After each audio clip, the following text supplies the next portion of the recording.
Hi, my name is Swanson, and over the next 2 months, I'm going to write a fantasy novel that I've been meaning to write since 2021. Rather, I'm going to write the first 50,000 words of this novel and publicly record it to keep me accountable through that goal. It's not the only writing project that I'll be working on over the next few months. I've also got a screenplay in progress that I'm going to finish, but I've written a decent amount of feature screenplays and pilot scripts, and I feel comfortable with that process. Writing prose fiction is still entirely mysterious to me, even though being a novelist was sort of my first dream career as a little kid. Just feels insurmountable right now. Writing in a new medium is really hard and can often feel like a colossal task. And secondly, I often find that when I do write, which I do a lot, it sort of makes me feel alienated and alone pretty frequently, to kind of just get cooped up inside my brain for hours at a time. So to solve both of those problems, I'm recording these videos and talking to you. And I hate that we live in an age where I need to specify this, but there will be no AI tools involved in the creation of this novel. I uninstalled Copilot from my laptop and desktop the second that I became aware that was an option. And yes, I do believe you should be writing your own emails. As I talk to the camera, I'm primarily picturing my siblings on the other end of this and hoping this might be a fun way for y'all to keep up with some of the things I'm doing in my free time. And I'm also thinking about my parents watching this, because I'm sure that you guys will. To everybody else that I don't know who's watching this, welcome. I don't want any money from you. I don't want to sell you a writing course or to give you a bunch of paid advice or anything like that. I just want to record this process because it feels like I've got a little bit more external pressure on me when it feels like there are eyeballs watching me write. So I'm going to game that and attempt to use that to make me stick to a deadline for a project that I think is going to be really hard. And if there's somebody out there who's also wanted to do a novel for a long time, but hasn't gotten around to it, is maybe looking for a sign to start, I hope this can be the thing that inspires you to get back on the horse. All right. It's July 5th as I'm recording this, and my deadline of 50,000 words, I'm going to say is September 5th. I have 8 weeks. So if I write every weekday, that's 1,250 words a day, not counting Saturdays and Sundays. It's my cat. 8 weeks, so if I write every weekday, it's 1,250 words a day, not counting Saturdays and Sundays, and that gives me those weekends a sort of extra time to pad in if I need it. I will need it. I think this will be a doable challenge. But then again, I don't know anything about writing novels, so we're going to find out together if it's reasonable or not. I know that the National Novel Writing Month, the November challenge, I also briefly tried last year. That's 50,000 words in a month, and like, people do that. 50,000 words, 2 months, feels doable. Feels like we can make that happen. I've also cheated a little bit in that I've already written 2,294 words this week, so I've got a little bit of a head start.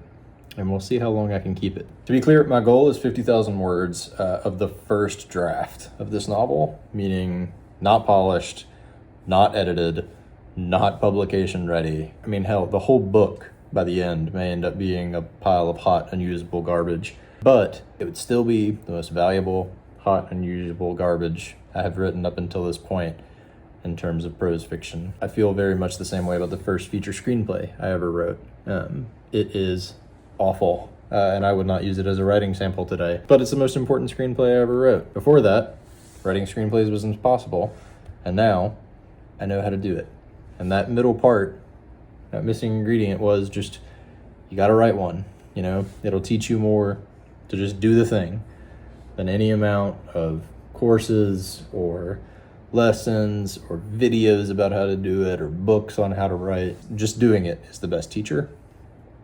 So I kind of envision writing generally as hacking through a dense jungle. And for writing screenplays, for example, which is what I'm familiar with, that was its own jungle. And at the beginning of that process, years ago, it felt like I was dropped there with nothing and no way of getting through the jungle.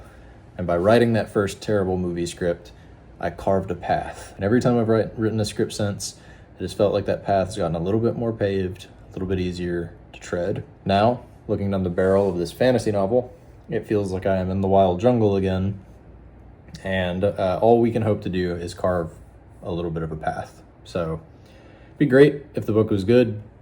It'd be awesome if like people wanted to read this after I was done editing it.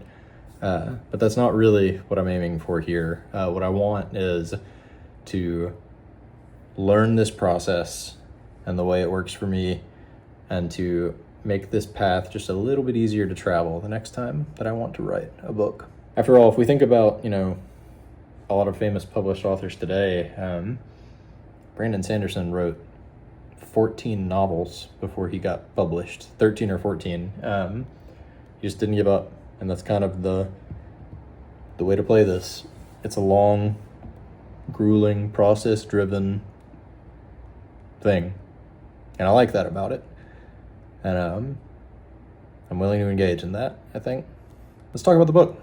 I'm writing a sword and sorcery fantasy novel with my own magic system in a bespoke fantasy world. I started developing this character and this world and this system back in 2021. I was a high school algebra teacher at the time. I was actually teaching algebra and geometry that year. I was miserable. It was my first year teaching, and it was incredibly difficult.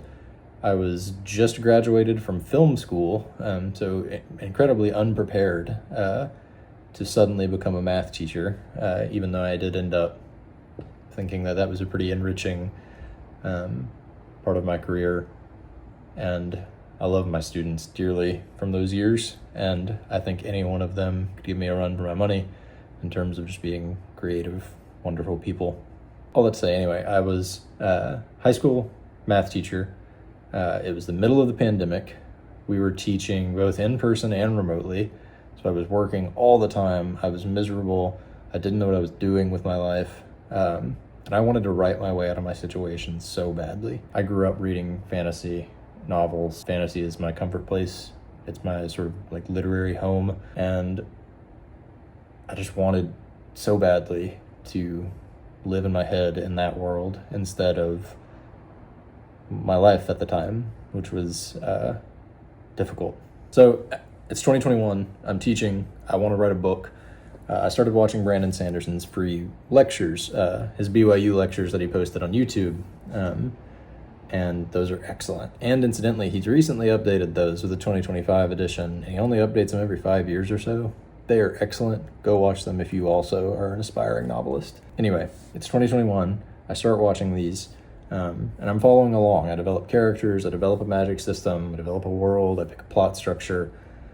I wrote a few thousand words, decided my outline needed reworking. I wrote a few short stories to explore the character, and then things just kind of fizzled out, and quit and moved on to other stuff.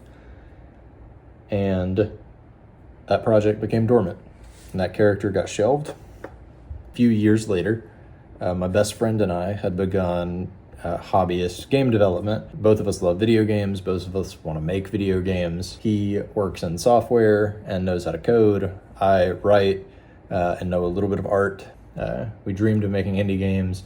I dreamed of running an indie game studio. I still have that dream in the back of my head. So we made a few things together, and then at some point I had put together a tiny little just sliver of gameplay in Godot. I'd made some pixel art in Aseprite, and I had pulled from my old short stories and taken that character and that world and that magic system and imported them into a video game narrative. I pulled my best friend into it. He and I started talking together about how to make it into a game, and we met once a week, every week for months working on it. I was in the middle of a very busy school year.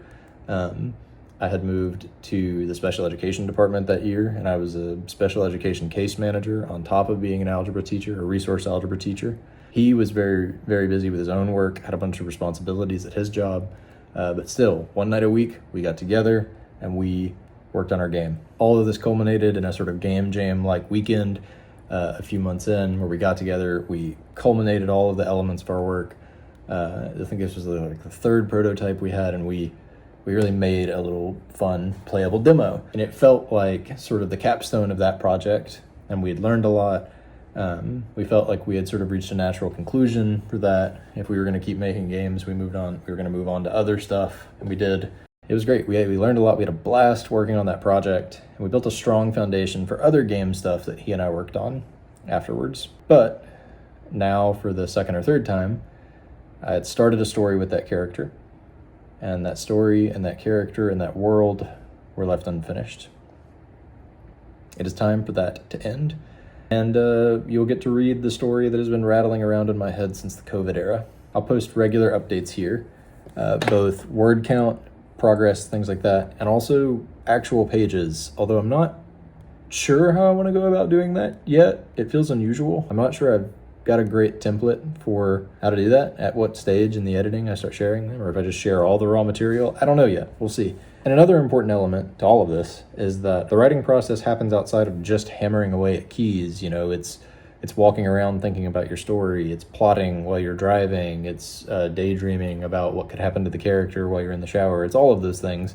And maybe I can incorporate some of that sort of background thinking stuff into these videos somehow, or incorporate those thoughts. I don't know. We'll see. And yeah, it has occurred to me that watching a video of somebody write a book is a lot less visually interesting than other project-based videos, like watching somebody build a cabin over the summer, or watching somebody build a pond installation in their backyard with rock features and fish and stuff. Or they want to build a pond one day. All that being said, even if it's not as visually interesting, I don't plan on trying to juice this up with a bunch of hokey thumbnails or effects or anything like that. I want these videos to be intentionally lo-fi and bare and stripped down. My first instinct when I thought of all this was to go out and find some excellent set of lights for key and fill, and maybe set up some kind of cultivated background, maybe even get a green screen.